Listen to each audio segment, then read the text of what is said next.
Hi folks, welcome to my YouTube channel, Derek here. The last video I made, I mentioned that I used a pen and tablet, and somebody's asked me what is a pen and tablet. So I'm recording the middle of the screen from my iPhone, and hopefully you're able to work out. Sorry if this weirdness that you're seeing in the middle here, but yep, I use a pen and tablet, and it's not the tablet as in an iPad or that kind of tablet. It's something like this. This is a bamboo pen and touch. This is a tablet, and this is a pen. And I use it only in the Photoshop. You can use it wherever. You can actually use it on lots of applications in your PC. You can use it to write into Word documents, Excel spreadsheets, etc. You can use it to sign copies. I only use it for Photoshop. And if you're thinking of getting one, this one costs about 80 quid, 90 quid. It was about 5 years ago. It's actually a discontinued model, this one. They don't make it anymore. It's been replaced by the Intuos 4, I think it is now, or 5. They can be ridiculously expensive.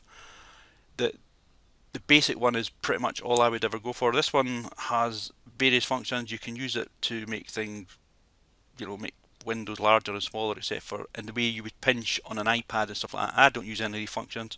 Just a pen and a tablet does me. Thing to be aware of, or keep in mind if you're thinking of buying one, is the size of them. Now, I'm just going to move this here. Here's I'll put the pen over there. Here's a mouse, and hopefully you can see on the screen. There's a mouse there. Now, if I want to go across the screen with the mouse, I'll just keep my camera on the mouse.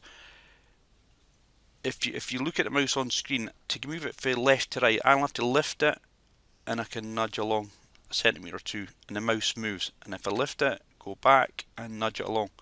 That's how a mouse works. It'll let you nudge along the screen like that. You're pushing back and forward across your screen, and up and down, and pretty much any part of your screen you can get to with the pointer on screen without actually moving your mouse any more than 2 or 3 centimetres. With a pen, it's different. Now, I don't actually need to touch the keyboard for my pen to become active. If I just go down a little at the keyboard there,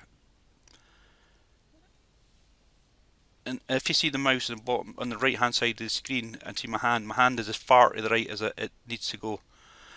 The shape dynamic mirrors my screen, so if I move the mouse to the left, I actually have to move the pen all the way to the left as well. So it's something to keep in mind, and same with if I want to go up to the far corner, for instance. If I want to close a window or open a new window or access one of these menus up here, you physically need the space around about your keyboard. So you see I'm working in quite a small kind of space here. I've got my keyboard, then the tablet. The tablet comes a bit further down usually. It's usually around about here, but for the sake of this video I'm keeping it where it is. Yeah, so keep that in mind. There's no point in going out and buying a 21-inch one of these tablets. Some of them are standing up type tablets, so they look a bit like your monitor if you've not got that space. And likewise, you physically need to move your hand 21 inches across your screen, so keep that in mind, or up and down your screen if you get a kind of really big one.